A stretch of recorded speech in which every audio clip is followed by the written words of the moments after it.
경북 북부와 광주 지역에 밤새 이어진 집중호우로 피해가 속출했습니다. 산사태로 집안에 있던 1살 영아가 매몰돼 숨졌고 곳곳에서 축대 붕괴와 정전, 단수가 이어졌습니다.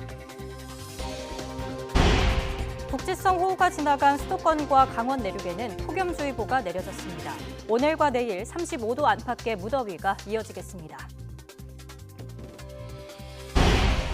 과거 북한 체제 붕괴를 비롯한 극우성 발언으로 논란이 일고 있는 김영호 통일부 장관 후보자가 대한민국은 강압적 흡수 통일을 추진하지 않는다며 평화 통일을 지향한다고 강조했습니다. 정치권에서는 인사 적절성 공방이 이어졌습니다. 5월 생산과 소비, 설비 투자가 일제히 증가했습니다. 트리플 증가를 기록한 건 지난 2월 이후 석 달 만입니다. 영아 2명을 살해하고 시신을 냉장고에 숨긴 혐의를 받는 친모가 검찰에 송치됐습니다. 셋째 아이가 초등학교를 졸업하면 자수하려고 했다는 친필 편지도 공개됐지만 얼굴을 가린 채 취재진의 질문에는 답하지 않았습니다. 뉴스앤 이슈 2부 이어갑니다. 밤사이 경북 지역에 마른 비가 쏟아지면서 피해가 잇따르고 있습니다. 영주에서는 빗물에 토사가 휩쓸려 주택을 덮치면서 14개월 된 영아가 매몰됐다가 구조됐지만 결국 숨졌는데요. 자세한 내용 현장 나가 있는 취재기자 연결해 알아봅니다. 김근우 기자. 네, 경북 영주시 수해 현장에 나와 있습니다. 네, 지금 김 기자 있는 곳이 사고 났던 곳이죠? 네, 그렇습니다. 이곳 경북 영주에는 오늘 아침부터 내내 장대비가 내렸습니다. 취재진이 나와 있는 이곳 상망동은 곳곳이 침수되고 진흙으로 덮여서 발을 디딜 곳을 찾기가 어려울 정도인데요. 제 뒤로 보이는 집이 오늘 새벽 4시 40분쯤 빗물에 쓸려 내려온 토사가 덮치면서 큰 피해가 발생한 곳입니다. 마치 폭격을 맞은 것처럼 지붕이 날아가고 벽이 허물어진 모습 확인하실 수 있습니다. 이곳은 모두 10명이나 되는 대가족이 살던 집이었습니다. 성인 7명과 아이 3명이 살던 거로 현재까지 파악되고 있는데요. 이 가운데 9명은 대피했지만 14개월 된 어린 여자아이가 미처 피하지 못하고 토사에 매몰됐습니다. 소방당국은 10분이 채 되지 않아 현장에 도착했고 굴착기와 인력을 투입해 구조 작업을 벌였는데요. 2시간 정도 만에 토사에 묻힌 아이를 발견해 구조했지만 이미 심정지 상태였고 결국 병원에서 사망 판정을 받았습니다. 영주시는 대피한 가족 9명을 근처 경로당으로 옮겼고 심리 상담 등 지원을 시작할 계획입니다. 어제 0시부터 오늘 오전 11시까지 경북 영주 2, 3면에 310mm의 비가 쏟아졌고 봉화군 봉화읍에도 168mm가 내렸습니다. 지역 주민들은 살면서 이렇게 비가 많이 오는 건 본 적이 없었다면서 놀란 가슴을 쓸어내렸습니다. 직접 들어보시겠습니다. 살면서 비가 그렇게 많이 온 거는 어저께 처음이라고 생각해요. 어느 정도였을까요? 완전히 하늘에서 그냥 쏟아진 것 같아요. 쏟아졌는데 아무래도 느낌에 이 집이 걱정이 됐어요. 네, 다행히 지금은 비가 조금 잦아들면서 영주 문수면 월호교 주변에 내려졌던 홍수주의보는 해제됐습니다. 하지만 호우주의보는 여전히 내려져 있고 경북 북부를 중심으로 한 산사태 경보도 발령돼 있습니다. 기상청은 이번 비가 오후부터는 다소 잦아들겠지만 밤까지 약한 비가 계속 내릴 수 있다면서 주의를 당부했습니다. 지금까지 경북 영주 수해 현장에서 YTN 김근우입니다. 이번 장마는 야간에 특정 지역에 집중되는 특징이 있습니다. 그래서 비가 어디에 얼마나 올지 예측하기도 어려운 상황입니다. 앞으로 사흘 정도는 내륙 장마가 소강 상태에 들겠고 대신 30도를 웃도는 폭염이 기승을 부린다고 하는데요. 취재기자 연결해 자세한 장마 상황 짚어보겠습니다. 김민경 기자. 네, 김민경입니다. 네, 이렇게 유독 야간에 비가 많이 오는 이유가 뭡니까? 네, 기온이 떨어지는 야간에 지형적인 효과가 겹친 게 원인입니다.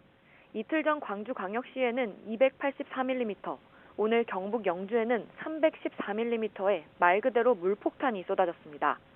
두 지역 모두 야간에 시간당 50mm 안팎의 집중호우가 동반되면서 피해가 속출했는데요.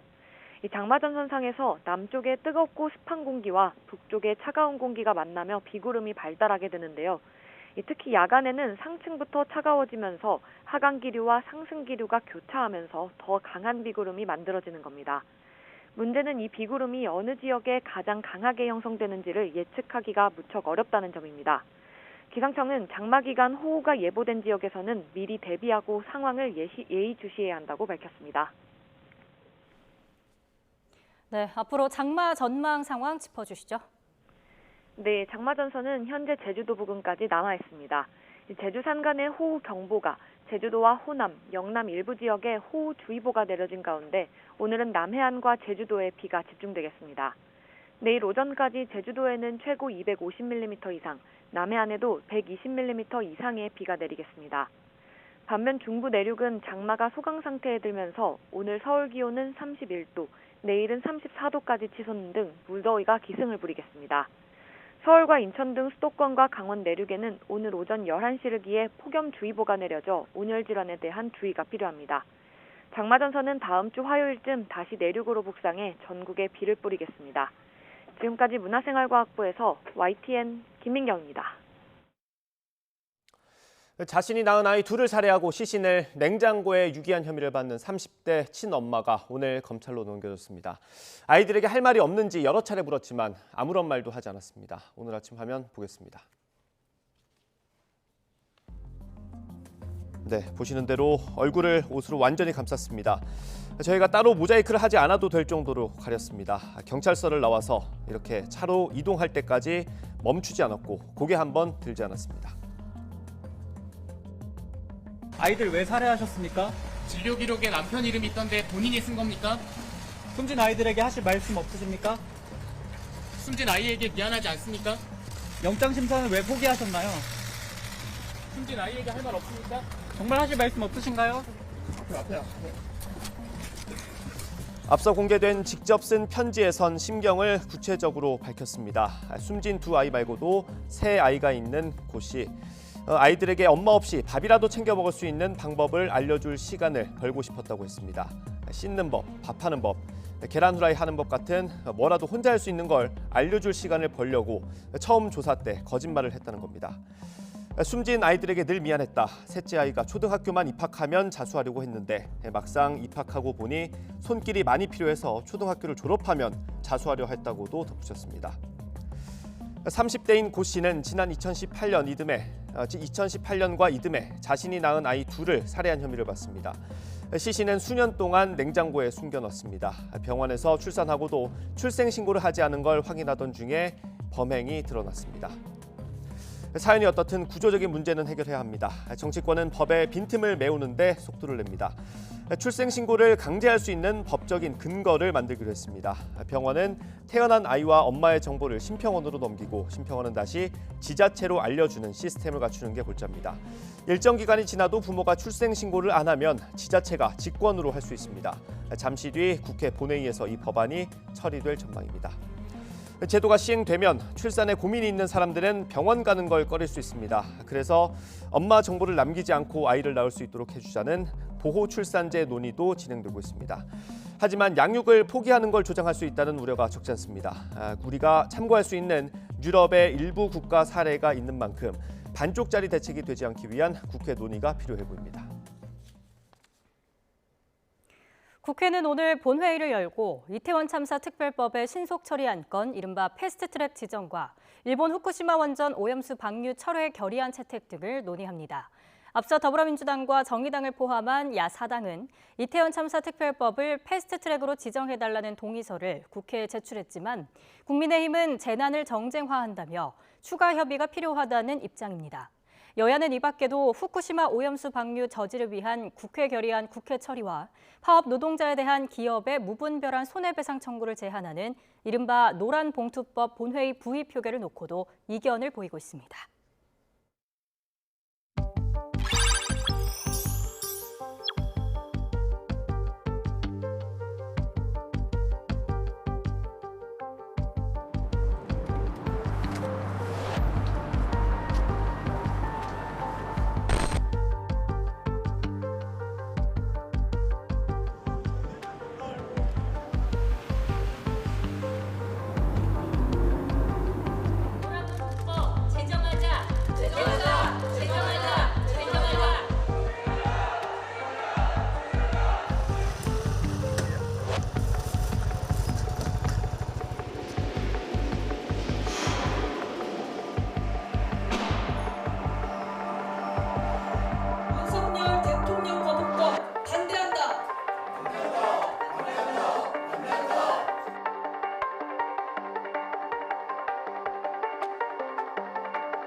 국회 법제사법위원회 전체 회의에서 여야는 대법원의 파업 손해배상 책임 개별 산정 판결과 감사원의 전현희 전 국민권익위원장에 대한 감사보고서 위법성 논란을 놓고 공방을 벌였습니다. 국민의힘 의원들은 대법원 판결은 손해배상 소송에서 피해자인 기업 측을 지금까지 판례보다 훨씬 더 어렵게 만드는 판결이라고 지적하면서 관련 판결을 노란봉투법 판결이라고 지칭해 비판했습니다. 더불어민주당 의원들은 감사원 사무처가 전현희 전 권익위원장에 대한 감사 결과 보고서를 임의로 수정한 뒤 최고 의결기구인 감사위원회 결재 없이 일반에 공개했다는 점 등을 지적하면서 감사원에 대한 국정조사를 주장했습니다. 전현희 전 위원장에 대한 감사를 주도한 유병호 감사원 사무총장과 민주당 의원들 사이 설전이 벌어지기도 했는데요. 직접 들어보겠습니다. 전현희 권익위원 감사보고서와 관련된 내용입니다. 조은석 컴퓨터에 열람과 반려 두 가지 버튼이 있죠? 제가 보통 이원 버튼까지는 안 봤습니다만 열람 체크하는 확인했습니다. 것만 있는 걸로 알고 있고요. 네. 그분이 당군일에 제일 많이 열람했습니다. 전자문서에서 열람을 했습니까? 전자문서에 보신 제가 보지는 못했고요. 서면으로 아주 자주 보셨고 서면으로 보더라도 전자정부법에 의하면 알고 있습니다. 전자정부법에 의하면 화면에서 모니터상에서 버튼을 눌러야 그게 법적인 효력이 있는 겁니다. 아닙니다, 의원님. 정의원 의원님. 그거는 화면으로 보시든 서면으로 보시든 그거는 저 유병헌 사무총장님의 법적인 해석인 거고. 자, 넘어갑시다. 업무관에 보통 종이로 보시고요. 제가 28년 감사 27년 있었는데 그렇게 열람 자주 하시는 건 처음 봤습니다. 더불어민주당 이재명 대표는 김영호 성신여대 교수를 통일부 장관 후보자로 지명하는 등 윤석열 대통령이 어제 단행한 인사에 대해 쇄신이 아닌 퇴행 그 자체라며 전면 재검토해야 한다고 주장했습니다. 이 대표는 오늘 국회에서 열린 최고위원회의에서 극단적인 남북 적대론자라는 평가를 받는 인물이 남북 대화에 앞장서야 하는 통일부 장관에 적합한 인사인지 묻지 않을 수 없다며 이같이 밝혔습니다. 또 권익위원장으로 내정된 김홍일 전 부산고검장에 대해선 어떤 권력보다 국민 권익을 우선하고 지켜야 하는 자리에 권력에 줄을 댄 정치 검사를 임명하는 건 가당치 않다고 비판했습니다. 국민의힘 윤재욱 원내대표는 윤석열 대통령이 어제 단행한 일부 장차관 인사에 대한 우려가 인사청문회 등으로 풀릴 것으로 본다고 말했습니다. 윤 원내대표는 오늘 원내대책회의를 마친 뒤 통일부 장관 후보자로 임명된 김영호 성신여대 교수 등이 극우 성향 유튜버로 활동했다는 지적이 있다는 취재진의 질문에 이같이 답했습니다. 이어 같은 비판이 제기된 김채환 국가공무원 인재개발원장의 경우에도 청문회는 없지만 언론 등에서 발언을 두고 문제를 제기한다면 본인이 충분한 배경을 설명할 거로 본다고 덧붙였습니다.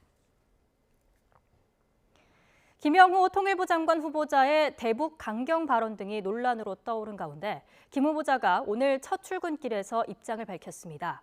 대한민국은 강압적인 흡수 통일을 추진하고 있지 않고 평화 통일을 지향하게 돼 있다고 말했는데요. 김 후보자의 발언 직접 들어보시죠. 강압적인 흡수 통일이라는 것은 대한민국도 추진하고 있지 않고, 그리고 여러분 아시는 것처럼 강압적으로 군사적으로 이 흡수 통일을 시도하려고 했던 것이 바로 6.25 남침전쟁 아닙니까? 그러니까 그건 대한민국은 평화 통일을 지향하도록 되어 있고, 한국은 정부는 이제 평화적이고 점진적인 그런 어떤 평화 통일을 지향한다, 이제 그런 방향으로 생각을 하시면 되겠습니다. 현정은 현대그룹 회장 측이 오는 8월 4일 고 정몽원 회장 20주기에 맞춰 방북을 추진하고 있습니다. 통일부 당국자는 현 회장 측이 방북을 위한 대북 접촉 신고를 지난 27일 통일부에 제출했다며 절차대로 처리할 거라고 밝혔습니다. 대북 접촉 신고는 우리 국민이 북측을 만나기 전 정부에 그 계획을 신고하는 절차로 신고 요건에 부합하면 원칙적으로 7일 이내에 수리됩니다. 윤석열 대통령은 대곡 소사 복선 전철 개통을 시작으로 수도권 출퇴근 시간 30분대 단축을 차질 없이 추진하도록 최선을 다하겠다고 밝혔습니다. 윤 대통령은 고향 어울림 누리에서 개최된 대곡 소사 복선 전철 개통 기념식에 참석해 대곡 소사 노선과 환승이 되는 GTX A 노선이 내년에 개통하고 GTX B 노선이 내년부터 착공되면 수도권 서부가 획기적으로 바뀔 거라고 말했습니다. 그러면서 2025년 초까지 서해선과 신안산선을 각각 개통해 수도권에서 충남까지 연결하는 철도 네트워크를 완성, 본격적인 서해안 시대를 만들겠다고 강조했습니다.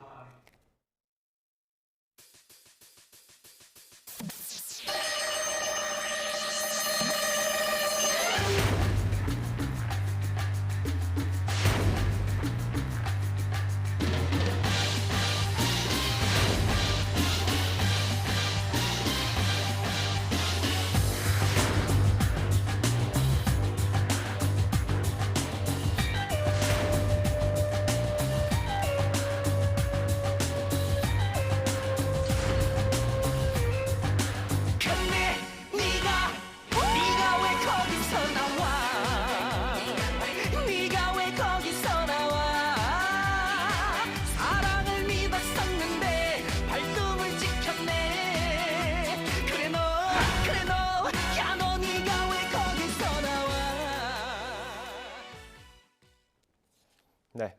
미션 임파서블 7이 다음 달에 개봉합니다. 개봉을 앞두고 톰 크루즈와 제작진이 우리나라를 찾았습니다. 톰 크루즈는 모든 액션을 대역 없이 연기하는 게 두렵지만 포기한 적은 없다고 말했습니다. 홍상희 기자입니다.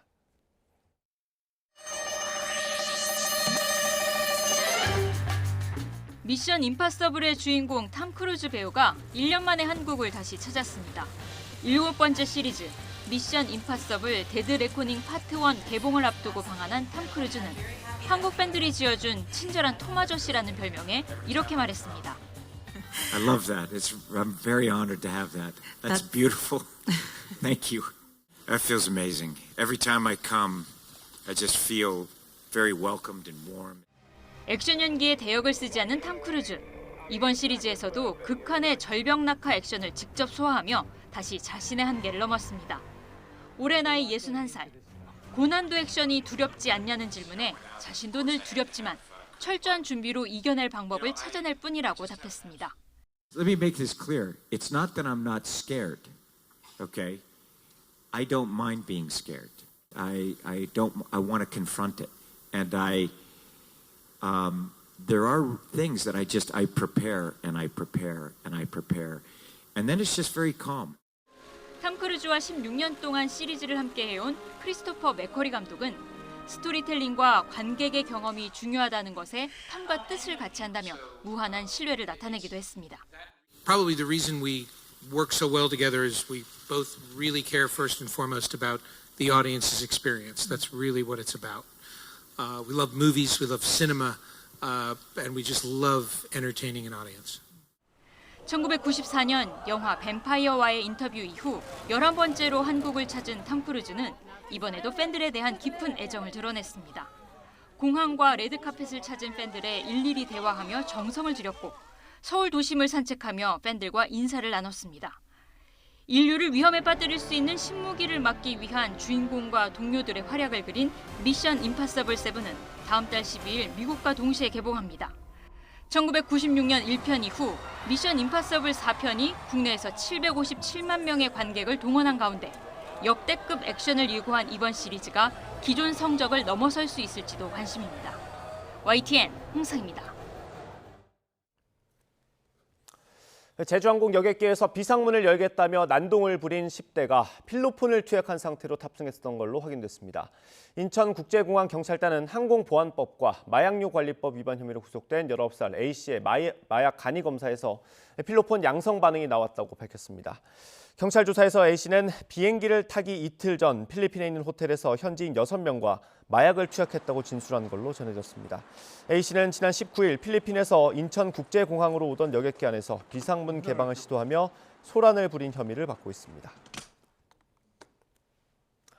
서울의 대형 호텔에서 직원들에게 욕설을 퍼붓고 방에서 담배를 피우며 난동을 부린 조직폭력배 순호아파 조직원 39명이 무더기로 재판에 넘겨졌습니다. 당시 어떤 일이 있었는지 영상으로 보겠습니다. 네, 검은 양복을 입은 남성이 호텔 안으로 들어오자 조직원 여러 명이 뛰어와서 90도 인사, 이른바 90도 인사를 이렇게 합니다. 바로 옆에서 캐리어를 끌면서 지나가던 여성은 위협감을 느낀 듯 자리를 피하고요. 이번엔 한 남성이 카운터에 놓은 조명들을 팔로 거세게 치면서 위협했습니다. 뒤에 도열한 조직원들은 일반 손님들을 아랑곳하지 않은 채 위협감을 조성하기도 합니다. 이 같은 난동은 CCTV가 없는 객실에서도 이어졌던 걸로 알려졌습니다. 서울중앙지방검찰청은 지난 1월부터 오늘까지 폭력행위처벌법상 범죄 단체 활동 혐의 등을 받는 조직원 9명을 구속 기소하고 30명을 불구속 기소했다고 밝혔습니다.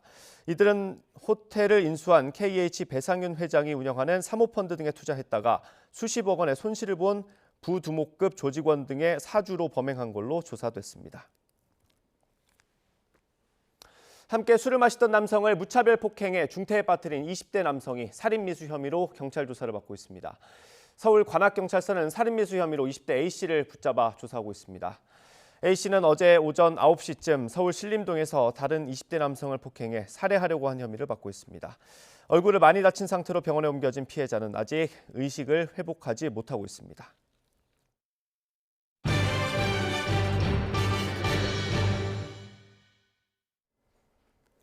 올해 들어 지난달까지 국세가 지난해 같은 기간보다 36조 원 넘게 덜 거쳤습니다.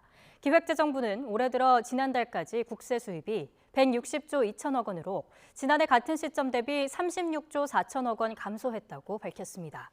기업 실적 부진으로 법인세가 17조 3천억 원 덜 거쳤고 소득세도 부동산 거래 감소와 세정지원 기저효과 등으로 9조 6천억 원 덜 거쳤습니다. 다만 지난달 한 달 국세 수입은 26조 2천억 원으로 1년 전 같은 달보다 2조 5천억 원 감소하는 데 그쳐 감소폭이 10조 원에 육박했던 지난 4월보다는 상황이 좋아졌습니다.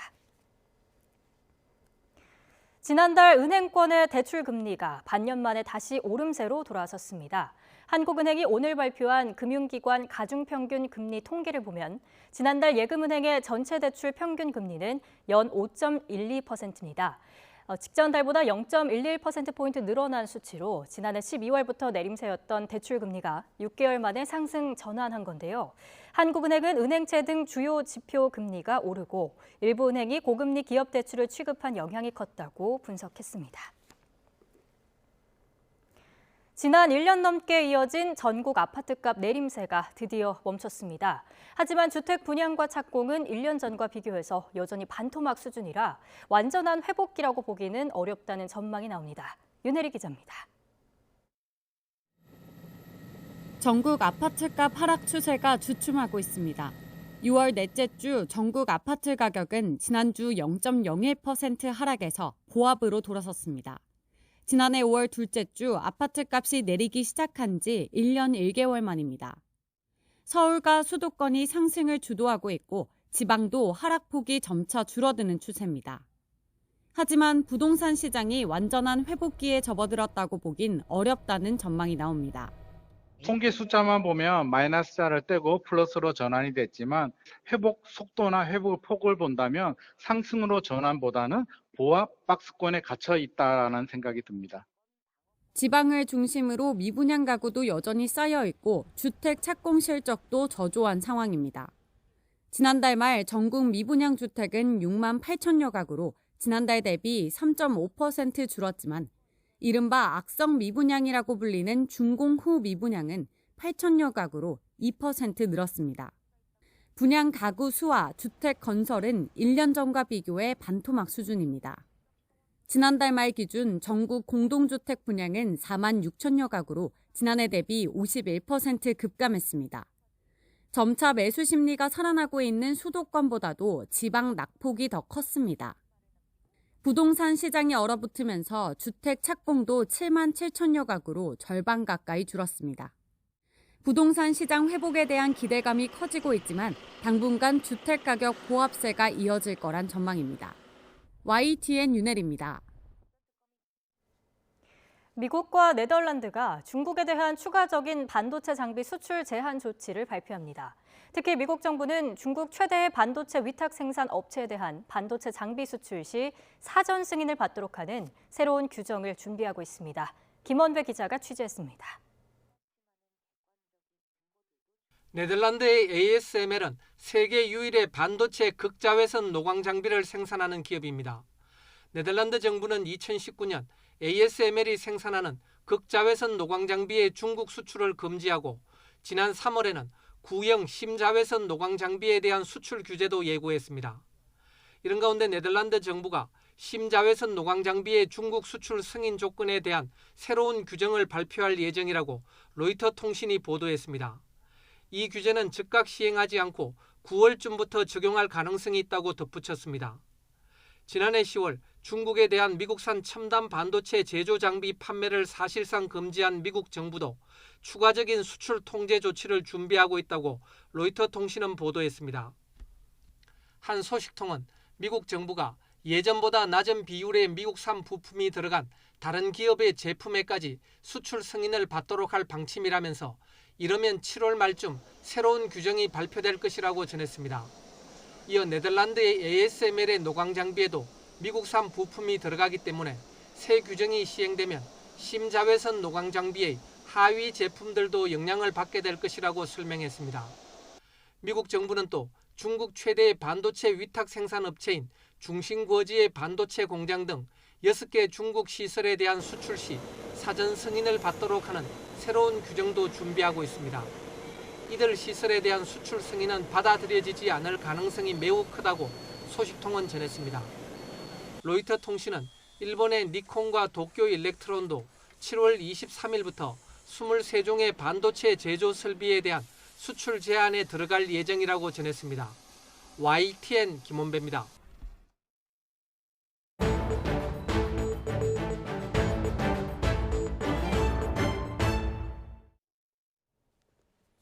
이른바 50억 클럽 의혹으로 청구된 박영수 전 특별검사의 구속영장이 기각됐습니다. 박 전 특검뿐 아니라 50억 클럽 재수사에 차질이 빚어질 수 있다는 해석도 나오고 있습니다. 취재기자 연결해서 자세히 들어보겠습니다. 송재인 기자. 네, 서울중앙지방검찰청입니다. 네, 일단 이 영장이 기각된 이유는 뭡니까? 네, 박영수 전 특검 영장 심사가 시작된 지 14시간을 넘긴 뒤에야 나온 법원의 판단은 구속 필요성이 인정되지 않는다는 거였습니다. 구체적으로 법원은 대장동 일당이 청탁한 내용, 즉 우리은행이 대장동 컨소시엄에 참여하거나 대출해주도록 힘써주는 게 우리은행 이사회 의장이던 박 전 특검의 직무에 해당하는지와 또 청탁 대가로 당시 8억 원을 실제로 받았는지, 이후에 50억 원을 주기로 한 약속이 성립했는지에 대해 모두 사실적이고 법률적인 측면에서 다툼의 여지가 있다고 봤습니다. 이런 상황에서 박 전 특검을 구속하는 건 방어권을 지나치게 제한하는 거라고 판단했고, 법원은 공범인 양재식 변호사 역시 마찬가지라 보고 일제히 영장을 기각했습니다. 네, 법원이 밝힌 내용을 설명해 주셨고, 그럼 이걸 우리는 어떻게 해석할 수 있습니까? 네, 우선 법원이 자세하게 낸 기각 사유가 증거인멸이나 도주 우려가 아닌 혐의 소명 부분에 초점을 두고 있다는 점이 주목할 만합니다.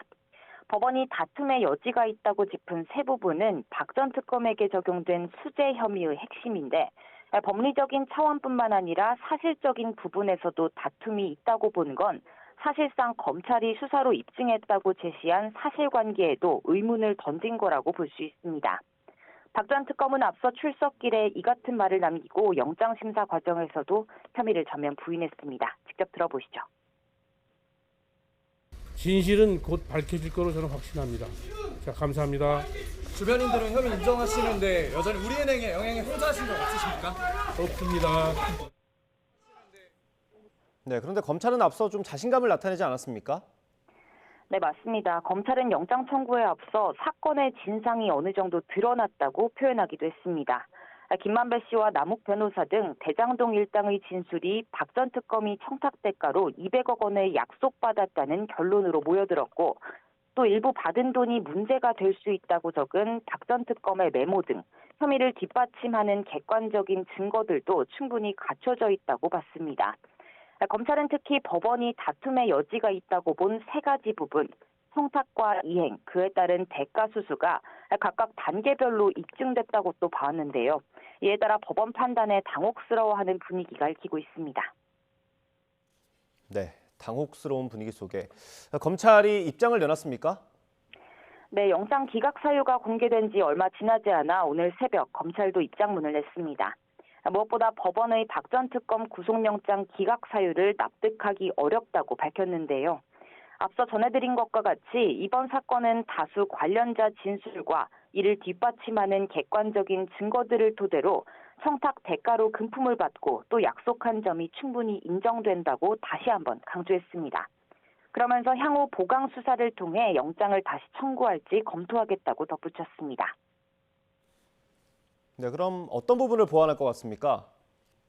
네, 이제까지 수사 내용에 대해 검찰과 법원의 판단 사이 괴리가 큰 만큼 검찰은 우선 법원의 판단 취지부터 자세히 분석해보겠다는 계획입니다.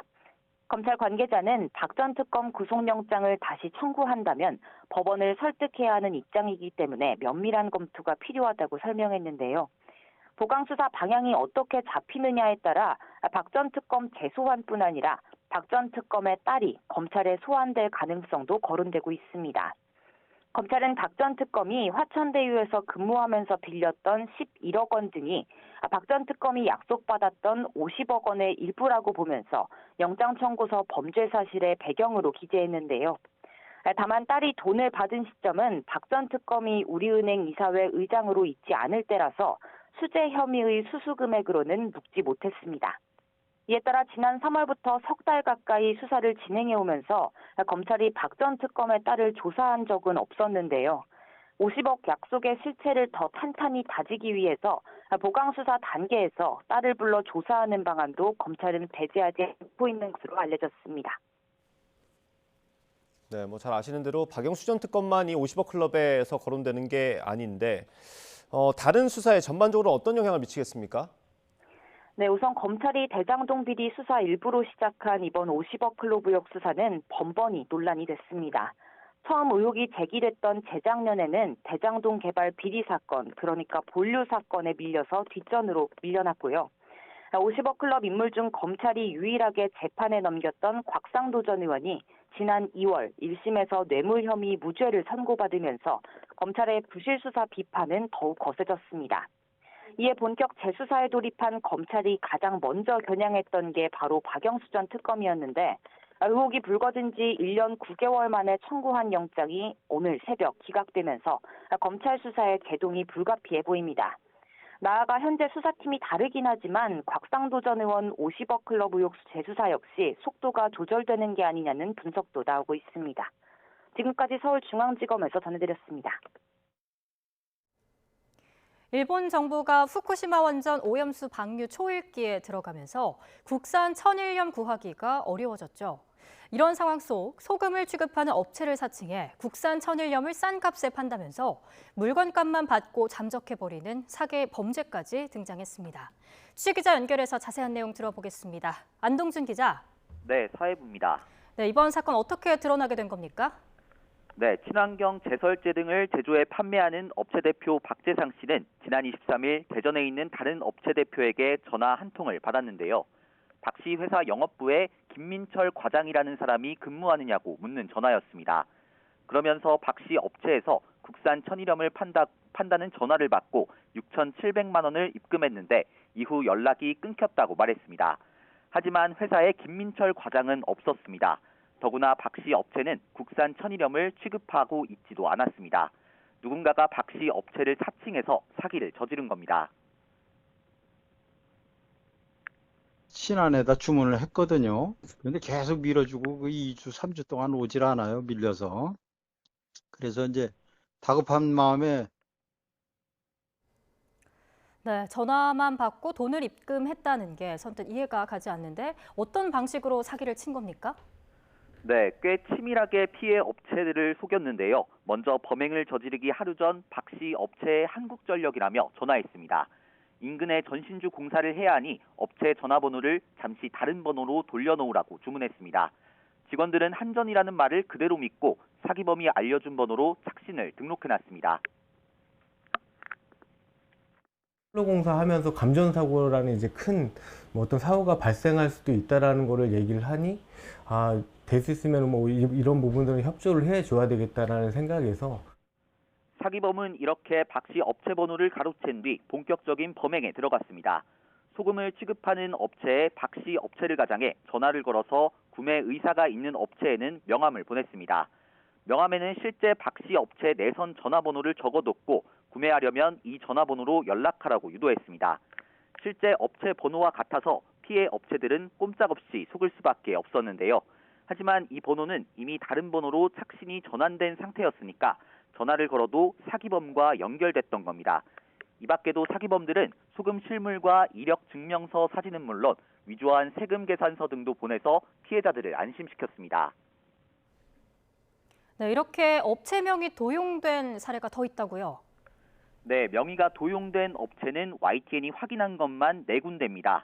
업체 전화번호를 가로챈 뒤 피해 업체에 명함을 보내 실제 업체 번호로 전화를 유도하는 범행 방식이 모두 유사하게 나타났습니다.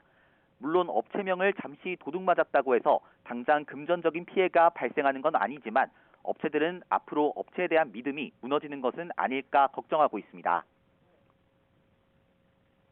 저희 회사에서 정상적으로 물건을 판매를 하고 하는데 나중에 대성 인도하면 이게 진짜인지 아닌지 모르는 그런 상황이 생길 수도 있다 싶어서 또 경찰 등 관계기관에 피해가 접수되지 않으면 얼마나 많은 업체가 사칭을 당했고 또 사기 피해를 받는지 집계하기도 어렵습니다. 지금도 사기범들은 여러 업체를 사칭해 소금을 취급하는 업체나 영세, 마트 등 불특정 다수에게 사기를 시도하고 있기 때문에 주의가 필요합니다. 네, 사기범들이 치밀하게 범행을 준비했던 것 같습니다. 피해를 막기 위해서는 어떻게 해야 합니까? 네, 사기범들은 인터넷에 나와 있는 박 씨 업체 정보를 보고 사업자 등록증과 세금 계산서 등 각종 서류를 위조했습니다. 하지만 자세히 보면 허점도 있습니다. 사기범들이 위조한 사업자 등록증과 실제 사업자 등록증을 비교하면 형식이 조금 다르다는 점을 알 수 있습니다.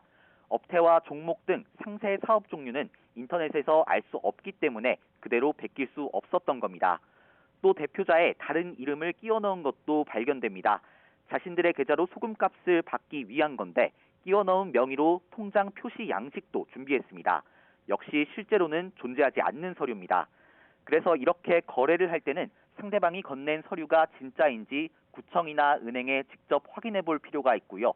싼 값에 국산 천일염 등 소금을 판매한다는 전화가 오면 실물을 직접 확인하기 전까지는 먼저 값을 치르지 않는 게 안전합니다. 또 한국전력은 전신주 공사 등을 이유로 번호를 알려주며 착신 전환을 하라는 요구를 하지 않습니다. 그러니까 이런 전화를 받으면 직접 한전에 확인하시는 것이 좋습니다.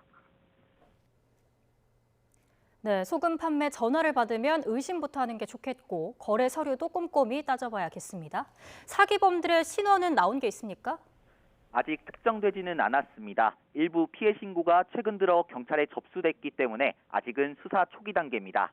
또 최근 잇따르는 사기범죄를 한 명 또는 한 집단이 저지른 건지 아니면 여러 집단이 동시다발적으로 벌이는 건지도 판단하기 어려운 상황입니다.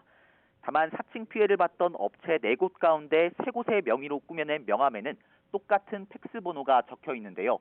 수법도 거의 비슷해서 동일범의 소행일 가능성이 큽니다. 소금 사기 관련 신고는 경기와 인천, 대전 등 여러 지역에 들어왔습니다. 경찰이 접수된 개별 신고를 조사한 뒤 같은 집단이라는 것이 확인되면 경찰서 한 곳으로 병합해 수사를 진행할 수도 있습니다. 지금까지 사회부에서 YTN 안동준입니다. 국산 천일염 품귀 현상이 이어지면서 정부가 개입에 나섰습니다. 어제 정부 비축분을 풀었는데 반나절 만에 완판됐습니다. 화면으로 보겠습니다. 네, 서울 양재동에 있는 하나로마트입니다. 정부 비축 천일염 한정 판매라는 문구가 눈에 띕니다. 굵은 빗줄기를 뚫고 천일염을 사기 위한 시민들 발걸음이 이어졌습니다. 정부가 6월 소비자 가격보다 20% 정도 할인된 가격에 내놨는데 실제로 반응이 폭발적이었습니다. 하나로마트 양재와 창동 지점에 오전 9시부터 공급한 20kg 250포대 5톤 분량이 5시간 만에 완판됐습니다. 그래서 정부는 비축한 천일염을 판매할 수 있는 오프라인 점포수를 25곳에서 180개까지 확대하기로 했습니다. 아직 일본의 오염수가 방류되기도 전인데 이런 현상이 벌어지는 건 그만큼 소비 심리가 불안하다는 뜻이기도 합니다. 근데 이렇게 돼버리니까 저도 사야 되나 이런 생각이 들어서 좀 불안해지는 기분이 들어요. 수요가 너무 많다 보니까 공급도 좀 딸리고 또 온전히 터지면은 가격이 더 상승하지 않겠냐 하는 마음에서 또 우려하는 마음에서 또 한 가마에 먹을 놈을 갖다가 10가마씩 보유하다 보니까.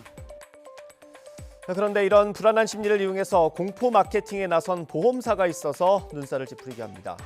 한 보험사에서 오염수 방류로 국내에도 방사선이 전파돼 암 발병률이 높아질 수 있다며 암보험 마케팅에 나선 겁니다. 논란이 일자 이 보험사는 제휴업체 설계사가 실적을 높이려다가 무리한 마케팅에 나섰다고 해명했습니다. 금융당국은 곧바로 경고장을 날렸습니다. 엄연한 부당 권유 행위라며 불건전 영업을 즉시 중단하도록 했고 비슷한 사례가 다시 발생하지 않도록 하라고 촉구했습니다. 앞으로도 소비자 불안을 조성하는 영업 행위를 감시해 법 위반 사항이 확인되면 곧바로 엄중 조치하겠다고 강조했습니다.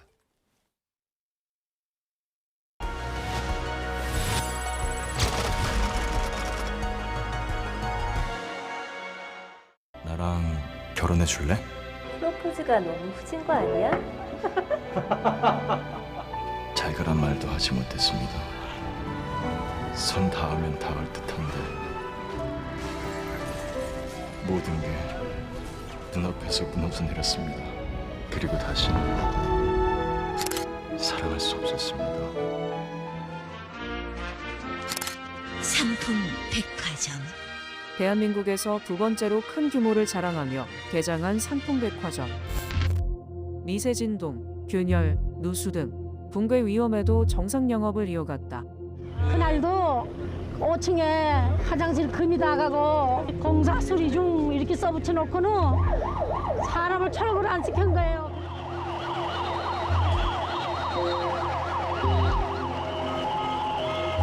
지상 5층부터 지하 4층까지 무너지는 데 걸린 시간은 단 10초. 약 1,500명의 사람들은 잔해 속에 갇혔다. 사고 초기에는 생존 가능성 때문에 중장비 없이 오직 사람들의 손으로만 구조했다. 어디 있어? 여기. 최명석 씨를 시작으로 유지환, 박승현 씨의 구조가 이어졌다. 지푸라기 잡는 심정으로 초능력자, 역술가까지 동원했다. 요만큼 해서 어린 아이 하나 있어요. 용도 변경과 설계 과정에서 편법과 비리가 뒤늦게 밝혀졌다.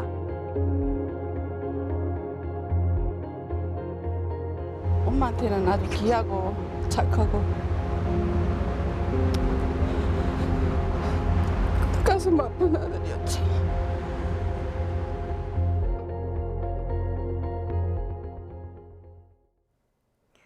러시아는 최근 우크라이나 동부 도시 식당이 러시아의 공습을 받아 최소 12명이 숨진 사건과 관련해 당시 공격을 통해 우크라이나 장성과 장교 수십 명을 제거했다고 주장했습니다.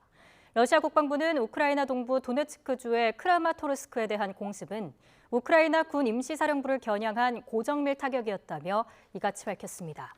지난 27일 우크라이나 당국은 크라마토르스크의 피자 식당이 러시아의 공격을 받아 어린이를 포함 12명이 숨지고 부상자는 50명을 넘었다고 설명했습니다. 프랑스 파리 외곽 낭테르에서 교통 검문을 피하려던 10대에게 총을 쏜 경찰관이 살인 혐의로 기소돼 구속 상태에서 수사를 받게 됐습니다. 프랑스 검찰은 올해 38살인 이 경찰을 지난 27일 낭테르에서 교통법규를 위반한 17살 나엘군을 검문하는 과정에서 총을 쏴 숨지게 한 혐의로 기소했습니다. 검찰은 사건 현장을 촬영한 영상을 분석한 결과 해당 경찰관이 총기를 사용할 법적 조건을 충족하지 못한 걸로 판단했다고 밝혔습니다. 나엘군은 알제리계 가정 출신인 것으로 알려졌는데 이번 사건은 프랑스 경찰의 고질적인 인종차별 논란을 일으키며 프랑스 전역에서 거센 시위가 확산하고 있습니다. 강한 비를 뿌렸던 정체전선은 모두 남쪽으로 이동했습니다. 현재 서울은 하늘에 구름만 많이 지나고 있는데요. 하지만 습도가 높은 탓에 날이 다소 후텁지근합니다.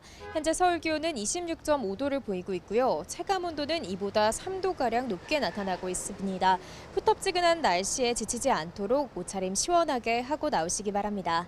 자세한 레이더 화면부터 살펴보겠습니다. 정체전선이 남쪽으로 이동하면서 현재 남부와 제주도를 중심으로 다소 강한 비가 이어지고 있습니다. 따라서 제주 산간에는 호우경보가, 그 밖에 제주도와 전남 남해안, 일부 영남 지방에는 호우주의보가 발령 중인데요. 내일까지 제주도 많은 곳에 250mm 이상, 남해안에도 120mm가 넘는 폭우가 쏟아지겠고요.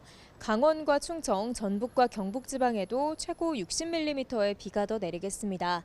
이미 지반이 무척 약해져 있는 만큼 추가적인 비 피해가 발생하지 않도록 각별히 유의하시기 바랍니다. 한편 서울 등 중북부 지방에는 30도를 웃도는 무더위가 기승을 부릴 것으로 보여 다시 폭염주의보가 내려졌습니다.